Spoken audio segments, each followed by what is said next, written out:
Ay, yo aquí sentada y todo tan baraco, tan sucio, tan berraco, tan por debajo. Hola, buenos días. Mi grupo conformado por Sara Marina García, Luis Miguel Mosquera y mi persona Valeria García, les vamos a hablar de los marcos sociales de la memoria por Maurice Halbwach. Maurice Halbwach, de 1877 a 1945. Fue influenciado por Karl Marx, Émile Durkheim, Henri Bergson, entre otros autores. Fue un psicólogo y sociólogo francés de la escuela durkheimiana, donde también fue profesor de filosofía. A sus 41 años de edad comienza una etapa de su vida más ceñida en la docencia y pues su estudio Los marcos sociales de la memoria, publicado en 1925, fue su gran obra. El libro nos propone un diálogo entre Henri Bergson y Émile Durkheim, que en sus respectivas posiciones, espiritualista o racionalista, pues representan las orientaciones filosóficas que se disputaban la hegemonía del campo intelectual francés durante la Tercera República. Entonces vemos que en el primer término, los marcos sociales, pues refiere a un concepto tardío en la obra de Durkheim, presente en su cuarto y último gran libro, Las formas elementales de la vida religiosa. En el segundo tenemos la memoria, que expresa una preocupación típicamente bersoniana desarrollada en su libro Materia y Memoria.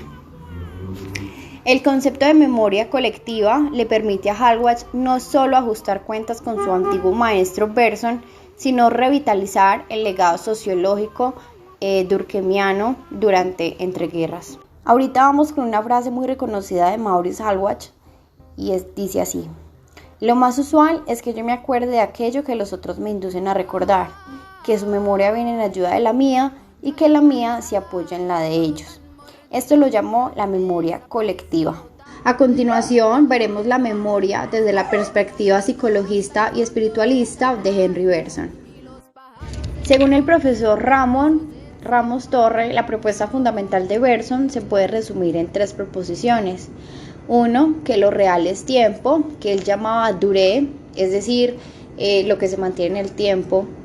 2, que la inteligencia, dada su orientación pragmática, desconoce esa determinación esencial de lo real. Y por último, que tanto la metafísica griega como la moderna ciencia posgalileana conciben un mundo próximo al de la inteligencia y consecuentemente atemporal. Bergson se cuestiona buena parte de la filosofía kantiana, criticando pues algunas concepciones en las que aquel pensamiento reposaba y que permitía sustentar una serie de postulados racionalistas en la cultura científica del siglo XIX, donde decía que no había otro conocimiento que el científico ni otro medio de conocimiento que la inteligencia. Entonces Bergson, desde un posicionamiento espiritualista y vitalista, pues sostiene frente a estos límites a la metafísica y al misterio que sí hay otra clase de conocimiento además del científico, que era el conocimiento filosófico, y que hay un medio de conocimiento distinto de la inteligencia, y era la intuición. Y como dicen los señores, lo callamos o se calla. Durkheim le parecerá más natural investigar las analogías que pueden existir entre las leyes sociológicas y las leyes psicológicas. La aproximación de la sociología a la psicología está en el interés de ambas a la hora de explicar los fenómenos sociales. La sociedad no es un ser ilógico o alógico, incoherente y fantasioso, como se suponía con demasiada frecuencia, todo lo contrario. La conciencia colectiva es la forma más alta de la vida psíquica, pues es una conciencia de conciencias. La vida colectiva, como la vida mental del individuo, está hecha de representaciones, y por ello que las representaciones individuales y representaciones sociales sean en cierto modo comparables. En Durkheim idealista, la religión se compone por representaciones, pero también por prácticas y rituales. Es así como el rito genera los sentimientos que hacen palpables las creencias, pero para ser consciente ese pensamiento de pertenencia a algo mayor, es necesario fijarse en objetos exteriores que lo enlacen a una pertenencia colectiva. Es así como el rito sirve, y solo sirve para mantener la vitalidad de estas creencias, impidiendo que se borren de las memorias, es decir, para dar nueva vida a los elementos más esenciales en la conciencia colectiva. Por lo tanto, en Durkheim, la religión tiene como causa objetiva a la sociedad, ya que es esta la que genera en el individuo las fuerzas morales que lo alejen del egoísmo y que al atarlo a un grupo permita lo social. La vida colectiva genera la religiosidad y esa idealización de la sociedad, la que se realiza y se hace sentir a través del rito. Nos embutieron la guerra. La memoria colectiva religiosa deja de ser como en Durkheim, incomprensiva, es decir, que lo comprende todo por los ritos, y pasa a ocupar un lugar más junto a la memoria familiar y a la memoria de las clases sociales. De este modo, según Bühler, las impresiones que registran nuestra memoria son producidas de dos maneras. La primera, por los objetos o convenciones que no son familiares, que se nos presentan en intervalos relativamente distanciados y producen un efecto. Y la segunda, por la repetición más o menos de una impresión débil, que si no se hubiera repetido sería rápidamente olvidada según las sucesiones de los recuerdos, incluso hasta los personales. Estos cambios se explican siempre por las transformaciones que se producen en nuestras relaciones con los diferentes medios colectivos.